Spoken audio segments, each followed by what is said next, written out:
Colossal is a biosciences company that's focused on leveraging synthetic biology tools to stop and reverse extinction. So we call ourselves a de-extinction company. We're working on two keystone de-extinction projects. One, bringing back the woolly mammoth, and two, bringing back the thylacine or Tasmanian tiger. Business casual. We talk about a lot of practical, relatable business topics on this show. What's the deal with the real estate market? How do you fight fake information online? How do you build a $500 million beauty business from scratch? But once in a while, there's a concept that is so cool and sort of mind-blowing that we just have to dive into the business behind it. And today, we are talking about the business of de-extinction. You heard that right. Colossal Biosciences is a company that is focused on using fancy biology to prevent, and in some cases, reverse extinction. Founded and helmed by technology entrepreneur Ben Lamm, the company's keystone projects are currently aimed at bringing back the woolly mammoth, which went extinct approximately 10,500 years ago as the Earth was exiting the Ice Age. And they plan to bring back the thylacine, also known as the Tasmanian tiger, which was declared extinct in 1936. So you might be asking, and I was wondering too, what is the point of a de-extinction company, besides bringing us closer to a real-life Jurassic Park? Well, broadly speaking, Colossal is building technologies to advance the field of genomics. In simple terms, that's the study of an organism's genetic material.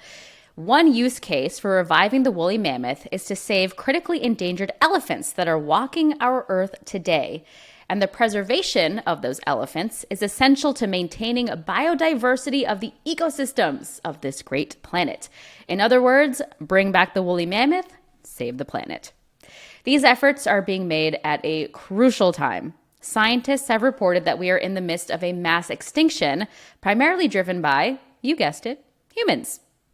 Ben Lamm teamed up with Harvard geneticist George Church, who is widely recognized for his contributions to genomic science, chemistry, and biomedicine, and helped initiate the Human Genome Project in 1984 and the Personal Genome Project in 2005. Ben argues that the same technologies Colossal is using in de-extinction research have human healthcare and agricultural applications, like curing diseases that require multiple gene edits. Now, this plan is not without controversy or criticism from bioethicists, which we get into, but regardless of where you lie on this particular ethics spectrum, it is wildly fascinating that anyone is even attempting this. I sincerely hope by now you're wondering how the heck de-extinction is actually done, and how someone goes about convincing investors that it's a worthwhile endeavor, and how one might monetize such a great feat. We learned about all of that in this conversation, plus why Colossal enlisted influencers to spread the word about de-extinction. Trust me, even if you're not a science nerd, you will be hooked during this episode, and hopefully tell your friends all about it. All of that and more is next after the break. Financial education should be like oxygen, accessible to everyone. That's why Real Vision created an on-demand investing course that provides the tools and foundational knowledge you need to become a smarter and more confident investor. By the end of this comprehensive 10-hour course, you'll understand how the world's best investors think and execute trades. From there, you can tailor your learnings to your own personal circumstances. Business Casual listeners get a 15% discount off Real Vision's investing course, plus full access to their Plus membership tier with promo code BREW. Learn more at realvision.com/businesscasual. That's realvision.com/businesscasual. Okay, Ben, welcome to Business Casual. Before we get into the fun genomics and woolly mammoth conversation, I'd like to start with an icebreaker. It's called OG Occupations. So Ben, what was your very first job you ever had? The first job, I worked at Sonic. So I was a delivery person at Sonic, and I got fired. I was terrible. I was the worst. I think I lasted 2 weeks. Oh, why were you so bad? I don't know. I think it was the change and like taking the orders, I don't know. It was a very chaotic environment, which is weird because entrepreneurship is a chaotic environment. But I worked at Sonic for 2 weeks. Wow. And but I worked on the cool side. So I worked on I would traditionally, or I tend to take food to the cool side of Sonic. The other side where you drive around, like in high school, to the back side of Sonic. But yeah, I lasted a solid 2 weeks, maybe at best. And look at you now. You picked yourself back up. Okay, so let's get to it, Ben. There's an increasing number of companies in the genomics sector. We hear that word a lot these days. But what exactly is genomics, and why did you decide to get into this business? Well, I mean, we've all heard about, genomics and kind of the promise of like gene therapies and how we're going to be able to edit our genomes and create drugs that are customized for us back in the 90s. But none of that really came true. Like parts of it came true, but the hype never really was delivered upon. And so for me, I was actually interested initially I reached out to George, not about genomics per se, but to talk about building a computational biology company. So how we could leverage AI and software at the intersection of genetics and genomics to see like how we could actually create molecules and make edits, leveraging software. Because I do think the intersection of automation and AI and even synthetic biology is very, very interesting. I didn't know that this would be the biotech or genomics company that I'd be building around de-extinction, but after one meeting with George, he got me pretty hooked on it. So this is George Church. He's the Harvard geneticist. So what did you discuss with him, and how did that lead to Colossal? Explain what Colossal's mission is. Yeah, so Colossal is a biosciences company that's focused on leveraging synthetic biology tools to stop and reverse extinction. So we call ourselves a de-extinction company. We're working on two keystone de-extinction projects. One, bringing back the woolly mammoth, and two, bringing back the thylacine or Tasmanian tiger. And I reached out to George initially because I was actually, my last company was a defense company, but we had an R&D lab that was actually working on robotic AI-based algae bioreactors to combat climate change, with also secondary applications for CO2 scrubbing for the space station and others.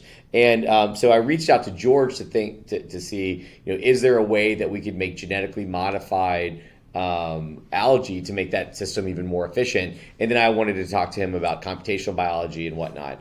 And so in that conversation, I started learning all the interesting things he has working on his lab, but his voice changed. When he started talking about this mammoth project, it was the last thing he talked about. And he was like, oh, and we also have this, like, it was almost like the Steve Jobs one more thing. And he's like, oh, and we also have this other project that's been my passion project. And then his voice completely changed when we started talking about the mammoth.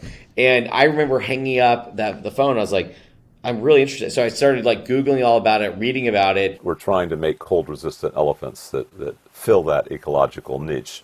They don't have to be perfect copies of the mammoth, just good enough to do their job. And when George said that, we have all the technologies to do it, we just don't have the right focus and funding. We just need to bring the right people together and bring the right money together. I was like, well, that's really an entrepreneur problem. That's not a science gate problem.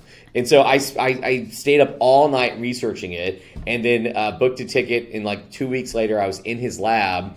And a day after that, I was like, oh my gosh, I got to leave my current job and go follow George. And so that's kind of the religion that I got. That's incredible. Had George tried to raise funds before and people just didn't believe in it or the value in it, or how did he even get to that point? I don't think people saw really the monetization aspects of it. I think, people believe George. George has a history of people saying, oh, that's impossible. You can't do that. And then he said it's almost like baseball cards. He loves when people say that. He's like, I just print those out and put them on my wall, and then I invent the future. And then people are like, he did it again. And so I think people believed that he could do it.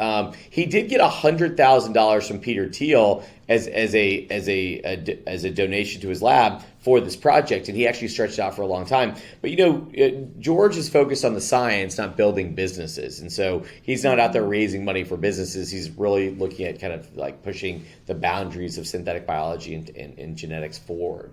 And so that's just what his focus is. His focus isn't going and raising money and building these companies. So I don't think anyone wanted to, maybe saw the economic opportunities for this and wanted to go and, kind of take the mammoth by the tusk, if you will, and go do it, right? And until me, I guess. Well, talk to me about what the monetization aspect even is, because this is something that's mission driven. It's presumably good for the planet, which we'll get into. Is there an exit plan, or is this more of a legacy project where you're just trying to do good for the world?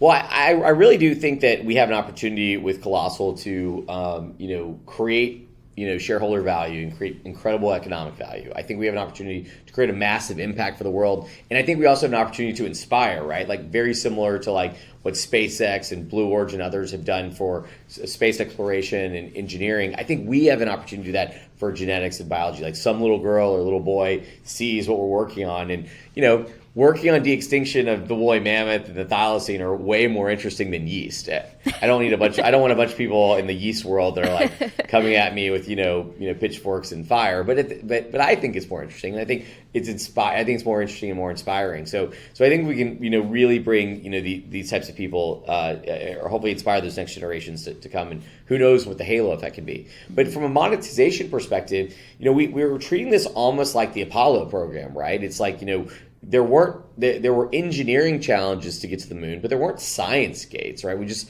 had to go do the work, and that's similar to where we are with Colossal. It's like we don't have science gates. We don't have to solve faster than light travel or change how biology works in order to do this. We have all the tools, just need to do it. But like in the Apollo program, there's a halo effect of technologies that can be developed. And so, part of our, kind of two-pronged monetization plan is taking technologies on the path to de-extinction, whether that's software, which happens on the computer, wetware, which happens in the lab, or hardware in the case of like artificial wombs or other robotics for labs, that we can, that as we look to systematize some of the processes and then apply that to human healthcare. And I really, and which kind of goes back to my original thesis with George, and part of the reason why I reached out to him was connecting computational biology, synthetic biology, and AI. So how can we leverage these tools and software to make biology systems more efficient? Whether that's drug discovery or therapeutic design. So I do think that there's going to be these halo effects of technologies, and even just one technology out of this is billions of dollars of economic value. So, if you have these like big moonshot kind of like North Star projects that you're working on, the technologies that you're going to innovate along the way to solve that big problem, have billions of dollars of economic value as well. Mm-hmm. So if you have access to that capital, the applications of the technology that George and team are developing are far-reaching across a whole host of problems. Oh, yeah. The same technologies that we're using to turn an Asian elephant into a woolly mammoth are applicable at curing disease states that require multiple gene edits, right? And so the more efficient we get at gene editing, the more applications there are for human healthcare, agriculture and livestock, as well as de-extinction. So before we even get to the human healthcare application, I want to understand why it's important to you and the team to make the woolly mammoth come back. So conceptually, we know that biodiversity is important. It's important to try to prevent mass extinction. But for the layperson, why? What does that actually mean in practice? Yeah, I mean, we are going to lose up to 50% of all biodiversity between now and 2050 if we don't do something. And modern conservation is amazing, but it doesn't work at the same speed as which humans work at destroying the planet. So we have to do certain things, right? And so I don't think that Colossal is going to be this mythical creature company that essentially builds technologies that saves all life on Earth. But I do think that we're going to develop technologies that can be massively helpful in a couple of key areas. So the reason why we started with the mammoth was, one, we have the technologies to do it. We have a close enough phylogenetic relative, being the woolly mammoth, meaning that they're close enough on the family tree the Asian elephant, that they're close enough on the family tree to edit. But also, not only do we have the DNA that was frozen in the tundra from the mammoth, and we have its closest relative that we can edit, being the Asian elephant, which is 99.6% a woolly mammoth already. There's actually huge applications to elephant conservation to what we're doing, and we need to develop those technologies. There's not enough people focused on that. And then there's also an application called Arctic rewilding. And there's a broader construct of rewilding, of putting animals back into the environment that we removed or that nature removed to restore degraded ecosystems. And so Arctic rewilding is this concept that people have been working on for the last 30 years, and there's tons of peer-reviewed science around it and published papers, that if we introduce cold-tolerant megafauna back into the Arctic, we could help transfer and transform the Arctic back into an area of Arctic grasslands, which is much more efficient at carbon sequestration than the current boreal forest that exists there now. And so it's all about ecosystem restoration and geoengineering to combat climate change. And so when you have a project as cool as the woolly mammoth that has a climate change aspect to it, and where the technologies can also help humans and help elephants from going extinct, it was kind of like the right project to start with. It's harder than the thylacine project, but it is the right project to start with. It definitely gets people's attention, and we'll get to the sort of marketing and PR aspect around it in a moment. But to your point about the fact that we have to do something about extinction, otherwise it's just going to be total catastrophe. And scientists have reported that we are in the midst of a mass extinction, and it is primarily driven by humans. There was a New York Times article where it said, and they cited research published in the Proceedings of the National Academy of Sciences, it said, if nothing changes, about 500 more terrestrial vertebrate species are likely to go extinct over the next 2 decades alone, bringing total losses equivalent to those that would have taken place naturally over 16,000 years. So humans are messing things up. It's not good. We're weird and terrible and awful, but we also, going back to that entrepreneur side, is like, I think we also have the ability to create. That's one of the things that separates us from a lot of animals. Like, we have the ability to create, and so we have the opportunity to fix our wrongs. And so I just got back from Tasmania last week, and what was interesting, because I wanted to be actually where I wanted to meet with conservationists, to meet with local government groups, but I also wanted to spend time with understanding where the thylacine was, and be in the environment where it existed and where we're going to reintroduce it. And so one of the things that's interesting that came up was I was fortunate enough to work with the incredible conservation group at Aussiark to reintroduce the 21st Tasmanian devil back into the mainland Australia and re-release, because they've been working on creating a self-sustained population of Tasmanian devils that don't have this facial tumor disease that they do in Tasmania that's killing off the Tasmanian devils. And so they've got this established population that they're breeding and then reintroducing in the wild. And I was lucky enough to reintroduce Ned, who is he was the 20th name. I didn't name him. But Ned, the 21st Tasmanian devil, to be reintroduced back in the mainland of mainland of Australia that I got to do. But what was really interesting about it is when I was talking to them about the thylacine project, one of the technologies that we're developing is this ex utero pouch, right? So this has nothing to do with artificial wombs. This has nothing to do with genetics or software or whatnot. It's literally a pouch like all marsupials have, where they gestate their young. In Tasmanian devils, which are an endangered species, they have 20 to 30 joeys every litter, but they only have 4 nipples. And I don't know if you thought you'd be talking about Tasmanian devil nipples this morning in this podcast, but I find it fascinating. And so literally, the vast majority of their litter die just through natural selection, because there's only 4 nipples, right? And so just that exo pouch that we're developing for the thylacine project, in the hands of Aussiark, they could 5 to 6x every single litter. So every joey that doesn't attach, they could put into an exo pouch and grow to term. That could 5 or 6x each litter. And then if you do that on a species level basis, your one litter iteration, you could 5x a species. And so that's the kind of like transformation and downstream effects that we're seeing around this, that we're really, really excited about. And our hope is that the human healthcare stuff that we do does so well financially, that we can subsidize all of the conservation work and give that to everyone for free. That is incredible. We're going to take a very quick break. More with Ben when we return. The future seems pretty cool, right? All of those amazing new inventions that are going to make life way better. Like, wouldn't it be great if your car could change color to match your mood or even match your outfit? Buick is thinking about the future every day, a future built around you. A future with super smart Buick electric vehicles that can make life even better, and soothing, spa-like interiors that can leave you feeling relaxed and refreshed. Learn more about how Buick is thinking about the future at buick.com/future. That's buick.com/future. Okay, Ben, let's talk timelines. I was reading that Colossal expects the first mammoth calves to be born within 4 to 6 years. That seems pretty soon. Are you all on track for that? And where can we watch this happen? Yeah, yes, we are on track. I don't think we're ahead of schedule, because there are parts of the project that are just biology. So it takes 22 months for an elephant to gestate. With 2 years. So there's just 2 years of, cooking in the oven that we can't really do anything about. But so what's interesting, though, is where you can see it is, we believe in radical transparency. And so we try to share everything we do publicly.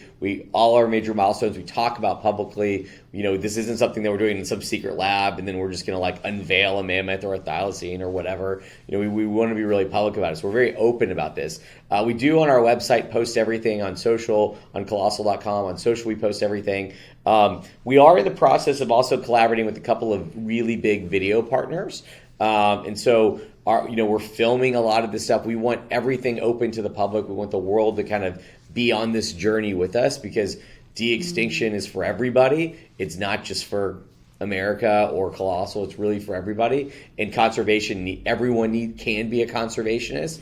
And so that educational component is really key to us. So we are working on this kind of docu-series component where we can actually share all of that with the world so that the world can be involved and kind of on the journey with us.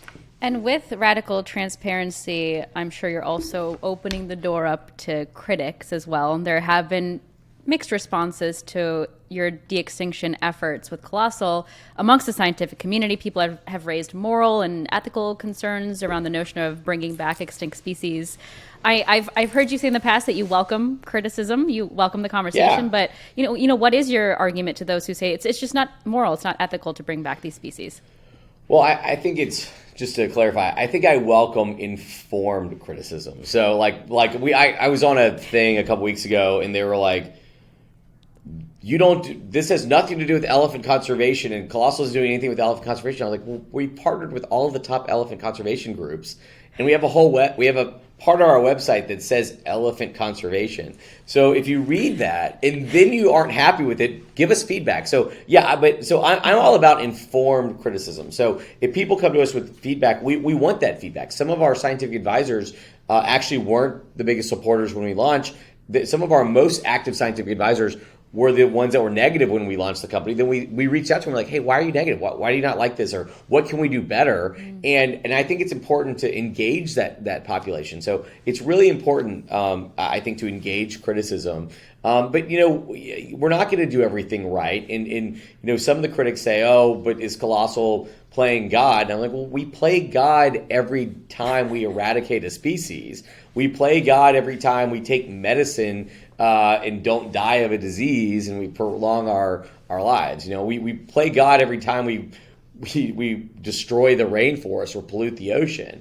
And so I don't think it's playing God. I think that we kind of have this natural responsibility to protect what we've been given.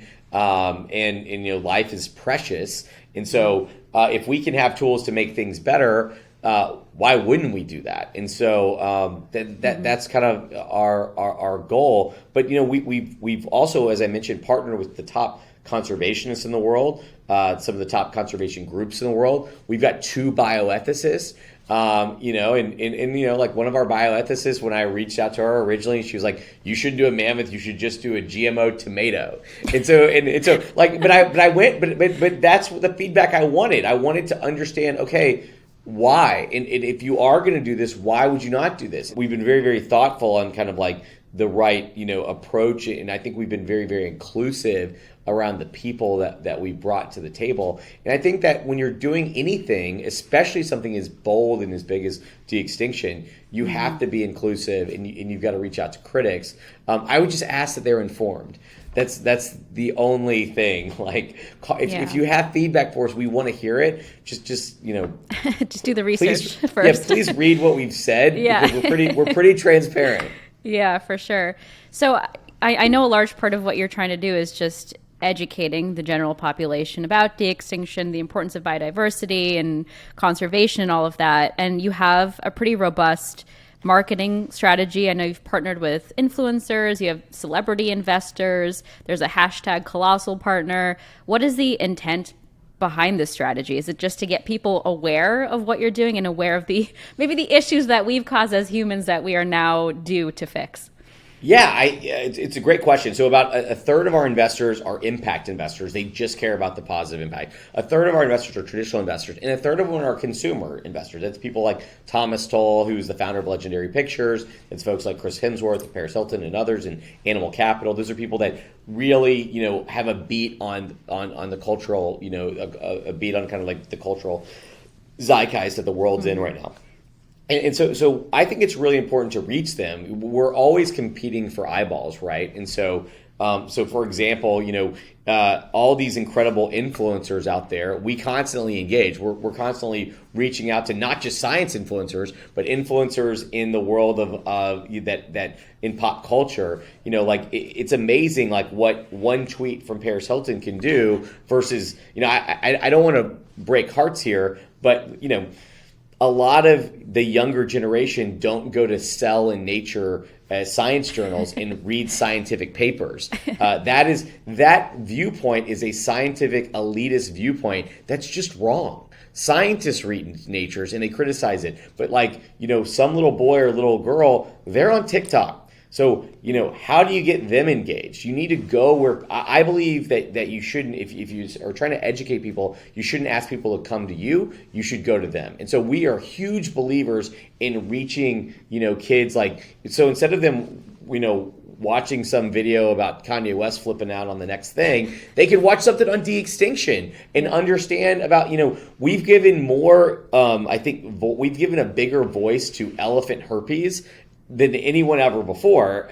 Not that everyone should know about elephant herpes, but 25% of elephants die of a disease that we can fix. We can eradicate this disease if there's enough focus and funding on it, and that will save 25% of elephants a year. 25%. Wow. That's insane. And we can do that, but the people that know about that are people in zoos, people that work with elephant conservation. Like my grandmother didn't know that, right? But she knows, what's going on, with what's the latest Kim Kardashian thing, or when, Elon Musk is tweeting, right? And so she knows those things because those are part of pop culture. And so if we can reach the audiences where they are, that's really critical to our strategy. If a former Bachelor contestant shows up on your For You page talking about de-extinction, then you're going to see it. A company called Colossal just announced that they're going to rebirth the woolly mammoth. Yeah, Kindle's great. Magazine. Kindle's great. When we launched we've actually gotten a lot of our influencers have come to us saying, hey, can we give you discounted rates, or can we work with you on content? Like Nick Uhas is another one. So it seems that all hope has been lost for the Tasmanian tiger. Until now. This incredibly innovative company called Colossal. Nick Uhas begged us to be a scientific advisor, and Nick's amazing. I would have made him a scientific advisor anyway, right? Same thing with Kindle, right? And so we've been very fortunate that not just scientists have reached out to us, but also that the pop culture crowd has leaned in, and I think that's how you reach the youth. Totally. All right, Ben, lastly. Makes me sound old, but. No. I say that the youths of today. No, before we let you go, Ben, a final segment. It's called Shoot Your Shot. So we want to know, what is your moonshot idea? I know you have a lot of them, but your wildest ambition, your biggest dream. Everybody has one, and I know you have many, so shoot your shot. So wait, just so I make sure this is correct. So de-extinction of extinct species is not a big enough moonshot. It could be something very personal, like for you and your family. You want to go to space, just anything that's not tied to your work right now, Ben. What's your okay, great. I would love to see humanity become an interplanetary species. I would also like for us to, another thing that I would like to be is I would like to go not only to space, but to the deepest depths of the ocean, because there's so much of the ocean that isn't explored. And there's also incredible real estate there. So it's like, how can we, look at, off-world living and also underwater living? I think those are both pretty interesting categories to think about. Amazing. Exploration is in your blood. All right, Ben, thank you so much for joining us on Business Casual. We appreciate the time. Yeah, thank you. This is Business Casual, and I'm Nora Ali. You can follow me on Twitter at Nora K. Ali, and I would love to hear from you. If you have ideas for episodes, comments, and thoughts on episodes you loved, fun segment ideas, just shoot me a DM, and I will do my very best to respond. You could also reach the BC team by emailing businesscasual@morningbrew.com. or give us a call. That number is 862-295-1135. And if you haven't already, be sure to subscribe to Business Casual on Spotify, Apple Podcasts, or wherever you listen. And if you like the show, please leave us a rating and a review. It really, really helps us. And guess what?